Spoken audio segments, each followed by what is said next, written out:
domestic violence here on Kababayan today, and I have with me a sheet of very alarming some statistics here from CPAP, or Center for the Pacific Asian Families.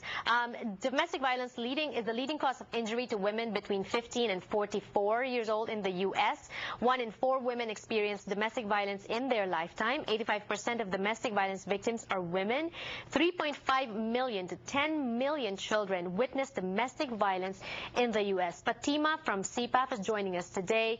Alarming and sad statistics, Fatima, and I know that we've been talking about this.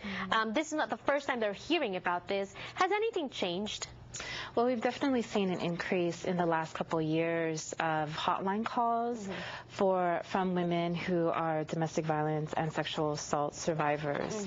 A part of that has to do with the fact that we're just building awareness within the community in terms of being able to seek resources and call our hotline. Other aspects are economic, when there are tensions in the family and there's just a lot of violence that builds from that. So we have seen an increase in people calling us and accessing either shelter or case management. And there's a lot of also people looking for just a variety of community resources. And since we have a 24-hour, 7-day-a-week hotline and we offer the language, people automatically come to us to seek other services. All right, when we talk about this, we've discussed this before in the show, and I think the main problem, especially for Asian communities, is the shame that's attached to domestic violence. Not too many people, some people consider this as a private matter, a family matter, and they don't want to air their dirty laundry in public. How are we changing that? How can we change that? You know, we can change it by these wonderful segments that Kababayan has about building increased awareness of domestic violence. We could also change that by being able to go out to community partners that work in ethnic enclaves to work with the community and let them know that, you know, this is nothing to be ashamed about, that this is something that actually happens in so many households that we don't talk about it, and we need to, because in order to break that cycle of violence, we need to build that awareness. Is it also a problem of when people are in that situation, they don't consider themselves victims? Do they consider themselves victims, or do... But in your experience dealing with cases like this, what are some of the thoughts? What is the thought process of somebody who's being abused? I would say the thought process ranges from self-blame, ranges from, well, this is the traditional concepts of what a wife is supposed to be.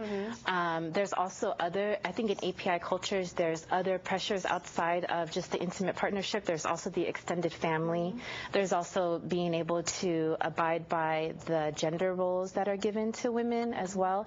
But also with the women that we deal with here, they are immigrants and they're new to the country. They're already isolated. They don't know the culture. They don't know the resources, and they don't have the language. Right, so they're very vulnerable. They're very vulnerable. What are some of the most memorable cases you've encountered? You know, some of the most memorable cases are women who come here and, you know, have these amazing hopes of having a family, of being able to flourish in this country, and in the time that they get here, they suffer horrendous amounts of abuse. And they themselves are isolated even more because they don't have family. They've left all their family and friends. And they don't even know that they can call agencies like us, because back in their home, they didn't have services like this. What usually wakes them up to ask for help? What's usually the last straw? Is it, you know, being rushed to the ER, having to call 911, or, you know, things like that? I mean, there are definitely instances where the violence occurs and there's neighbors that call, or if the woman is feeling like her children are in danger, that is also when they call, because they're terrified that anything's going to happen to their children. And how is CPAP able to change their lives? Well, you know, we are fortunate in that we're able to provide comprehensive services. Number one is shelter.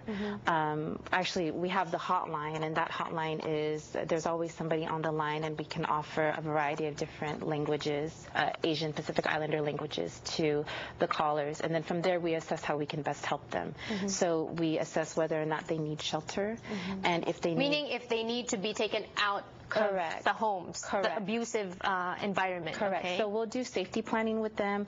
We'll talk to them about, okay, do you have your documents with you? Most times women don't have their documents. Meaning visa, passport, Yes. green card. Okay. Yes, if they don't have those identifying documents, it's a little challenging for them, but we don't want that to be a detriment to them leaving an unsafe situation. So we safety plan with them. We usually have them come to our community center, and then from there we take them into shelter, or we provide non-residential services at our site. And CPAP is definitely helping a lot of these victims and survivors, but it's not just CPAP's responsibility. It is our community's responsibility. Each of us can do something to help raise awareness and hopefully, solve this problem, this issue in our community. This is a community issue, not a personal, private, family matter. We need to be involved, and that is why we'd like to invite everyone. We're doing a telethon. Can you tell us more about this? I know I'm part of it, but why don't you invite them? Sure. So we are having a telethon on June 22nd on Saturday from 3 to 5,